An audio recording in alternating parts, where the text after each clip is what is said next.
Greetings. It is Brother Man Trucking. Salute to the Ferrari brand. You know, the high dollar sports cars? Yeah, salute to them. And it is hot in this truck, so I'm going to hopefully get through this video. Brother Man, you getting a Ferrari? I thought you said freight was slow. Oh, no, I'm not interested in right now in getting a Ferrari or anything like that. I was just doing a little research, a little homework, and their name came across my YouTube chat, my feed, and I was like watching some of the videos. When it not so much about the car, but about their brand and how they handle their contract. It's like, oh, okay, that's how you do it. That's how you do it. All right. So apparently, I could be wrong. This is just from what I've seen from people, you know, with the information that I got from the video. Apparently, they have terms of service. You know, if you're going to have go into contract with this particular brand, then there's some rules and guidelines that you need to follow. If you don't follow those, then, you know, you're open to litigation. It's just as simple as that. So I'm thinking, how can not we, this video is for informational and educational purposes only. How can I adopt some of these, you know, practices for myself and my business, you know, and other owner, yeah, Brother Man, I'm an owner op. How can other small business owners, you know, within the trucking space, how can they do this to where, you know, they fight back against this, you know, tyrannical system, especially the transportation business, you know. So again, this video is for informational, educational purposes only. So I'm looking at the terms of service and things like, okay, all right. See, when you're in commerce, that's what this whole trucking thing is, because you're, you know, delivering products and stuff like that. You're operating in commerce. Everything is a contract. Everything. When you sign up for your DOT number, your authority, your driver's license, you know, everything is a contract. And I'm just going to keep it simple.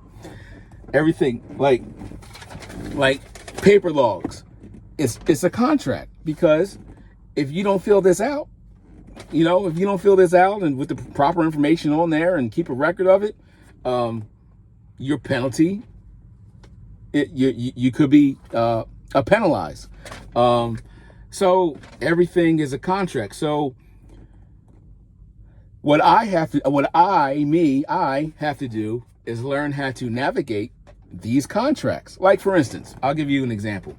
Like, see this paper log right here, paper log. See, under the driver's seat, and you're supposed to sign it.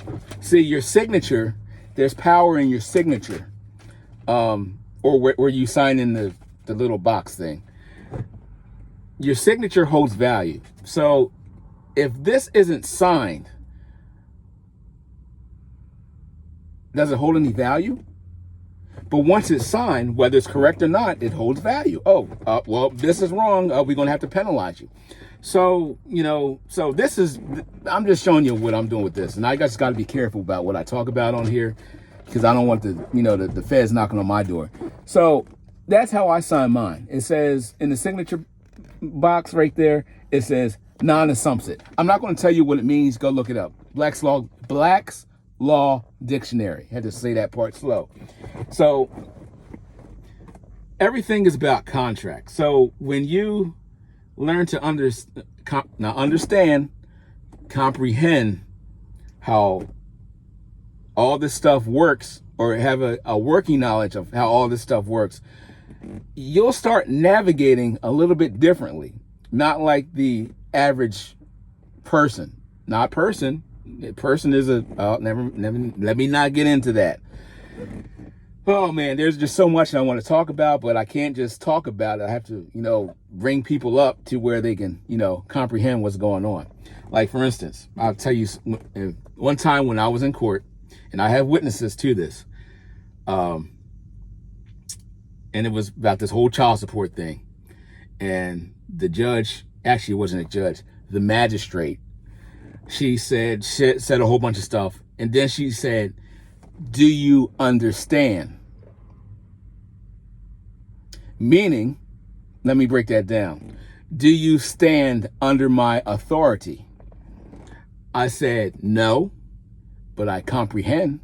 See, there's totally different language. See, we need to get that I need to get that Black's Law Dictionary and start looking up the definitions of these words that they use. And so I can navigate their contracts proficiently and benefit of me. That's all for this one. See, oh, one more thing before I go. In the title of my last video that says, when truckers fight back, and I put in brackets the word will, W-I-L-L. When you see a word on a paper, on a document, and it has brackets around it, that means the word, even though the word is on the document, it's not there. It's invisible. That doesn't make any sense. Yeah. So that last video, I actually did that on purpose. I'm trying to help I'm trying to help myself. In other words, if I'm helping myself and I'm putting it on the screen, I'm probably helping somebody else too. So in my last title, where it says, what does it say? I forgot. Oh, when truckers fight back. And I put the word will in brackets. That means even though you see it, it's not there. I know it's just craziest thing, but get the Black's Law Dictionary. I'm going to get the Black's Law Dictionary and start looking up some of these words. See you.